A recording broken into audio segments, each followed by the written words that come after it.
हमारी आज की कहानी एक बहुत ही अलग कॉन्सेप्ट पर बेस है। ये उस सोच को दर्शाती है जिसमें इंसान खुद को भगवान समझने लगा था और वो जीवन और मृत्यु की सभी लाइनों को मिटा चुका था। पर क्या ये मुमकिन है? क्या कोई इंसान ऐसा कर सकता है? ये सब कुछ हम जानेंगे हमारी आज की कहानी में।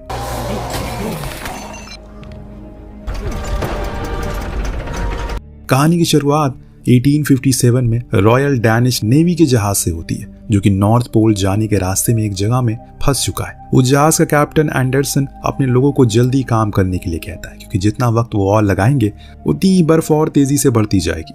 अब सभी काम पर कर रहे होते हैं कि तभी उन्हें एक एक्सप्लोजन सुनाई देता है। जैसे कैप्टन और उसके लोग उस जगह जाते हैं और वहां उन्हें बहुत सारा खून दिखाई देता है।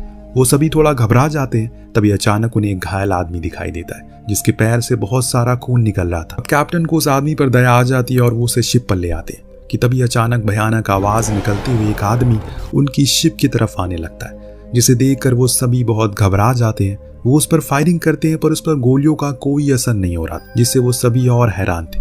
अब देखते ही देखते वो आदमी उनकी शिप पर चढ़ जाता है और घायल आदमी को उसे सौंप देने के लिए कहता है। उसकी आवाज इतनी डरावनी थी, सभी की रूह कांप जाती है। लेकिन तभी कैप्टन एक छोटी रॉकेट गन से उस पर फायर करते हैं, जिससे वो शिप से नीचे गिर जाता है और इससे उन सभी को लगता है कि वो मर गया। पर कुछ ही सेकंड में वो वापस जिंदा हो जाता है और शिप पर आने का रास्ता देखने लगता है। अब जब उसे रास्ता नहीं मिलता तो वो शिप को जोर जोर से हिलाने लगता है। वो शिप जिसे वो लोग बर्फ से निकालने की कोशिश कर रहे थे, वो आदमी सिर्फ अपने दोनों हाथों से उसे हिला रहा था, जिसे कैप्टन अब थोड़ा और डर जाते हैं। पर तभी वो एक बुलेट नीचे मौजूद बर्फ में फायर करते हैं, जिससे बर्फ टूट जाती है। ये मॉन्स्टर उस पानी के अंदर चला जाता है। इन सब के बाद कैप्टन उस आदमी का इलाज करते हैं, जो जागने पर अपना नाम विक्टर फ्रैंकेनस्टाइन बताता है। जब वो उसे पूछते हैं कि वो मॉन्स्टर उनके पीछे क्यों पड़ा है, तो विक्टर उनसे कहता है कल सुबह जब वो उसे लेने आएगा तो कैप्टन को उसके हवाले कर देना है, वरना वो सभी को मार देगा। कैप्टन की उत्सुकता देखकर विक्टर उन्हें एक कहानी सुनाता है और कहानी यहाँ से शिफ्ट होती है विक्टर के बचपन में, जहाँ पर एक बहुत ही अमीर खानदान में वो पैदा हुआ था। विक्टर अपनी माँ क्लेयर से बहुत प्यार करता है, लेकिन उसके पिता बैरन को उसकी माँ बिल्कुल पसंद नहीं थी। उन्होंने क्लेयर से सिर्फ पैसे के लिए शादी की थी। बैरन एक फेमस सर्जन था और ज्यादातर वो अपना काम के सिलसिले में बाहर ही रहता है, पर वो हमेशा विक्टर को अपने जैसा सर्जन बनाना चाहता था। इस वजह से वो उसके लिए काफी स्ट्रिक्ट थे। कुछ समय के बाद क्लेयर प्रेग्नेंट हो जाती है और बैरन और उसके बीच काफी झगड़े होने लगते हैं। विक्टर को उनकी लड़ाई सुनकर हमेशा गॉड से ठीक होने के लिए प्रे करने लगता है और इस बीच एक दिन उसकी माँ की डिलीवरी हो जाती है, पर उसके पिता बैरन उसे बचा नहीं पाते। उसके पिता की इस नाकामयाबी ने विक्टर का दिल तोड़ दिया था, क्योंकि उन्हें साइंस की अपार नॉलेज थी। उसकी माँ को भी बचा नहीं पाई और इसी के चलते विक्टर ने डिसाइड किया कि वो उनसे भी बेहतर सर्जन बनेगा और जिंदगी और मौत की उस रेखा को ही मिटा देगा। वहीं दूसरी तरफ क्लियर की डिलीवरी के दौरान विलियम को बैरन ने काफी नाजों से पाला था, और वो शायद इसलिए था क्योंकि विलियम के बाल उनके जैसे सफेद थे, जबकि विक्टर और क्लियर के बाल काले थे। खैर, इस तरह वक्त बीतता गया। 1855 में विक्टर ने रॉयल कॉलेज ऑफ सर्जन में एडमिशन लिया और एक टेस्ट के दौरान उसने एक मृत इंसानी शरीर को बहुत से इलेक्ट्रिक वायर से कनेक्ट किया और उसे एक बार फिर से जिंदा कर दिया। इस चमत्कार को देखकर वहां मौजूद लोग हैरान थे।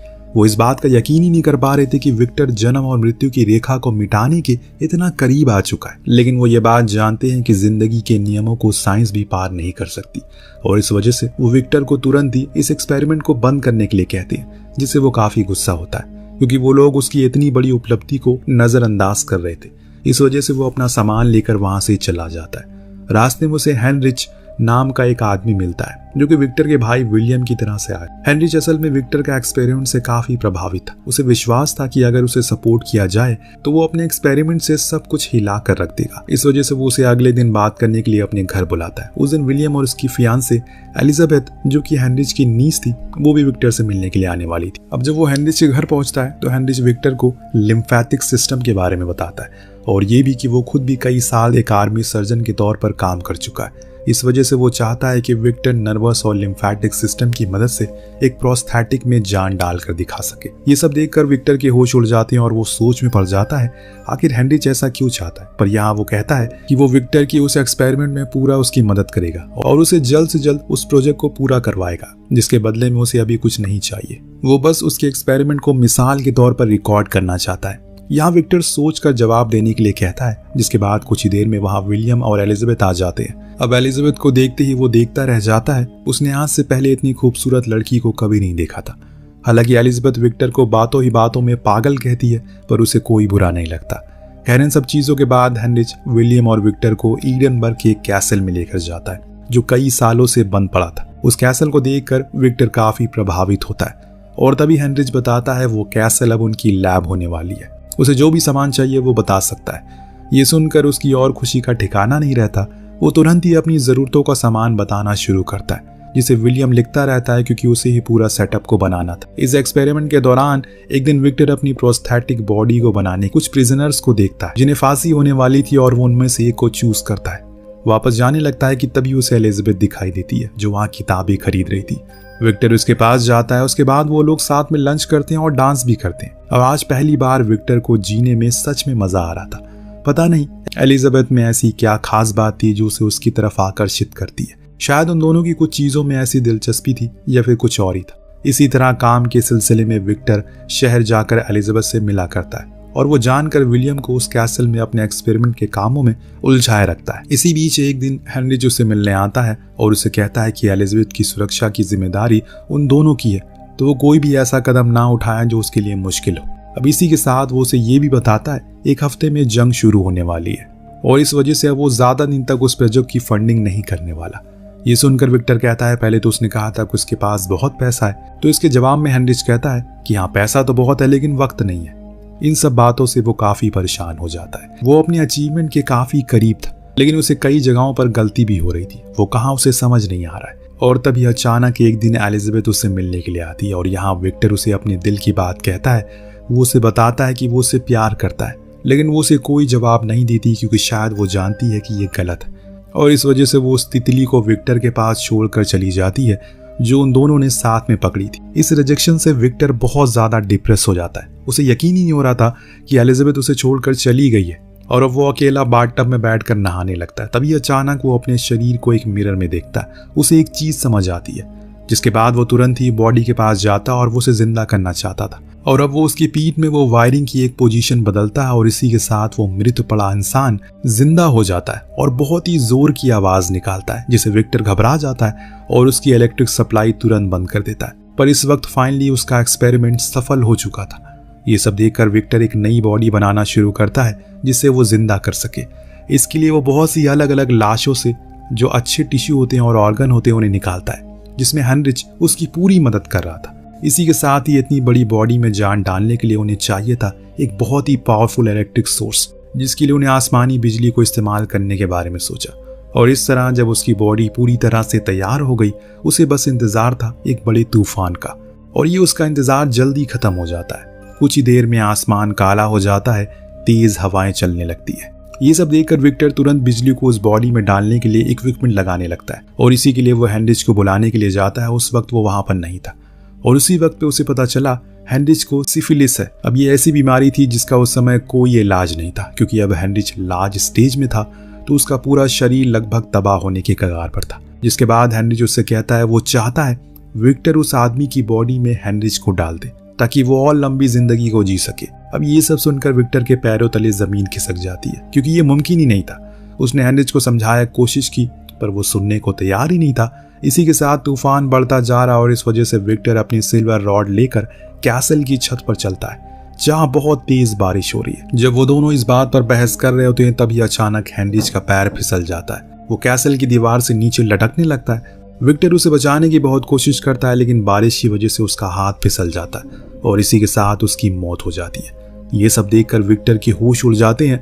तभी वो सिल्वर रॉड आसमान से इलेक्ट्रिसिटी को कैच करने लगती है। बड़ी बड़ी मशीनों की मदद से वो एनर्जी कलेक्ट होकर उस बॉडी में मिलती है और जब उसे कुछ नहीं होता तो ये सब देखकर विक्टर बहुत दुखी होता है। वो तुरंत उस बॉडी को नीचे करता और उसकी हार्ट बीट चेक करता है।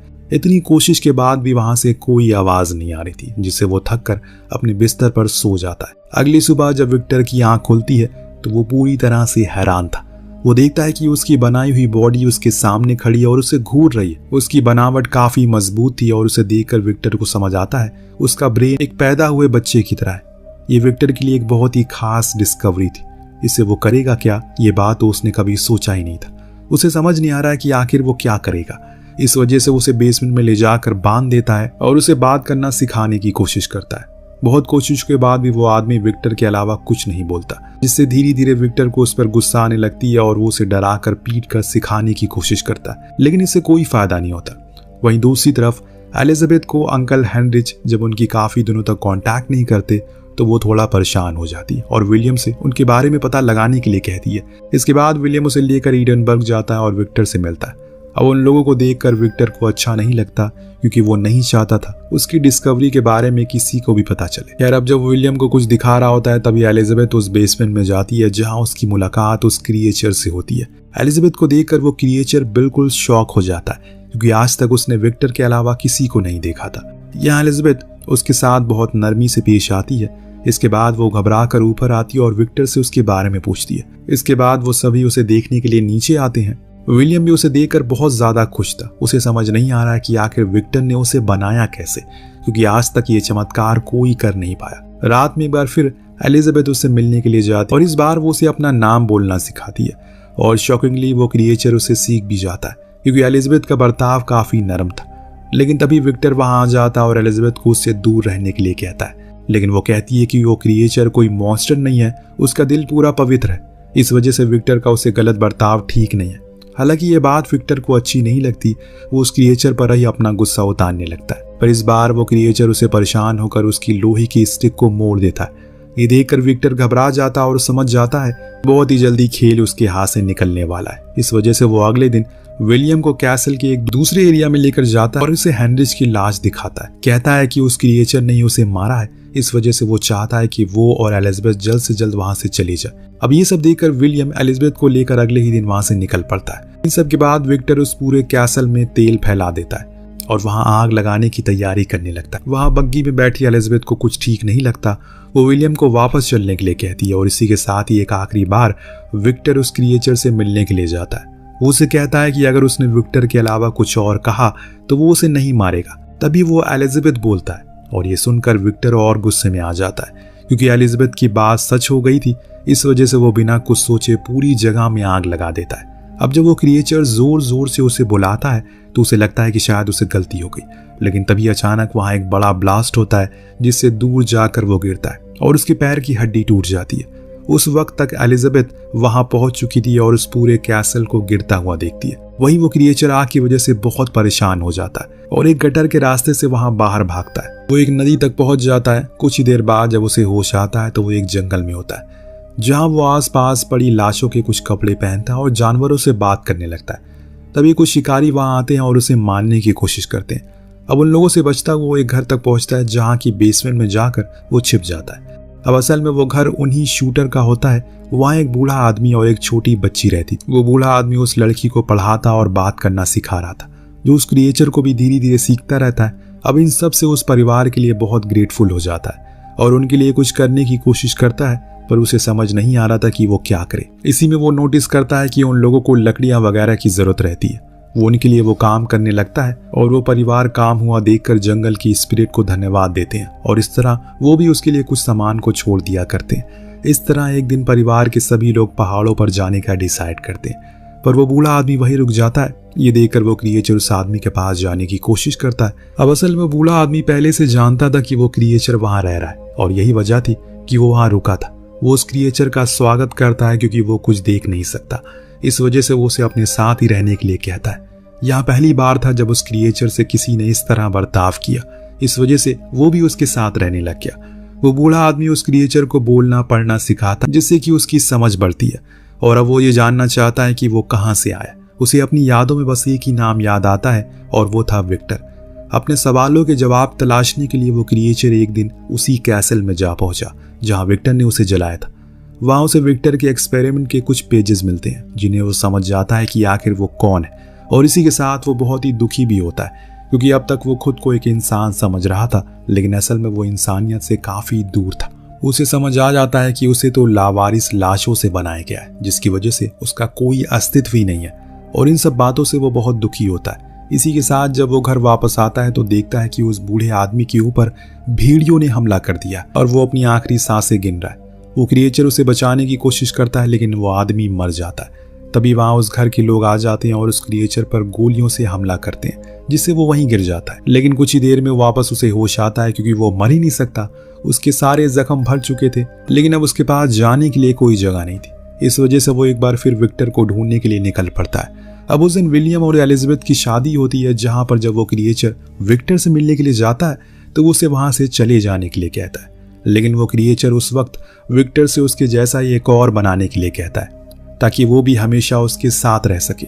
पर यह सुनकर विक्टर गुस्सा हो जाता और कहता है कि उसने एक ही बनाकर गलती कर दी और वो दोबारा ये गलती नहीं करेगा। ये सुनकर वो क्रिएचर काफी गुस्सा होता है और विक्टर को मारने लगता है। लेकिन तभी एलिजाबेथ वहां आ जाती है, जो उसे देखकर वो बहुत खुश होती है। लेकिन तभी विक्टर एक गन से उसे मारने की कोशिश करता है, लेकिन एलिजाबेथ बीच में आती है और उसी वक्त वहां विलियम भी आता है। वो एलिजाबेथ को अपने पास लाने की कोशिश करता है और इस बीच वो क्रिएचर उसे जोर से धक्का देता है, जिससे उसकी वहीं मौत हो जाती है। इन सब के बाद वो क्रिएचर एलिजाबेथ को लेकर वहां से चला जाता है। लेकिन अब विक्टर का दिमाग खराब हो चुका है, वो हर हाल में उसे मारना चाहता है। इस वजह से वो उसके पीछे जाता है। वो क्रिएचर एलिजाबेथ की बॉडी को एक गुफा में रख कर चला जाता है और विक्टर सालों तक उसे ढूंढता रहता है, जिससे कई साल बाद एक बार जब वो नॉर्थ पोल में था तब उसे वो क्रिएचर फिर से दिखाई दिया और इस बार वो उसे मारने के लिए एक डायनामाइट लेकर आया। जब वो क्रिएचर उसे देखता है तो विक्टर से कहता है, चलो देखते हैं कि वो डायनामाइट उसे मार पाएगा या फिर नहीं। और तभी एक धमाका वहां होता है। ये वही धमाका था जिसे कैप्टन ने सुना था और इसी के साथ अब वो क्रिएचर भी उस शिप पर आ चुका है। पर तभी अचानक विक्टर को रियलाइज होता है कि अब उसके पास ज्यादा समय नहीं है। इस वजह से वो उस क्रिएचर से माफी मांगता है, क्योंकि शायद अनंतकाल की जिंदगी किसी को भी चाहिए नहीं होती है। अब वो क्रिएचर भी विक्टर को आखिरी समय में उसे माफ कर देता है, जिसके बाद वो उस बार में फंसी हुई उस शिप को बाहर निकालता है और कैप्टन एंडरसन से सभी को घर चलने के लिए कहता है, क्योंकि उसे भी ये कहानी से समझ आ चुका है कि जिंदगी कितनी ज्यादा कीमती है। और इसी के साथ ये कहानी यहीं पर खत्म होती है। आपको कहानी कैसी लगी हमें कमेंट करके जरूर बताएगा। मिलते हैं अगले वीडियो में। Thank you so much watching. Peace out.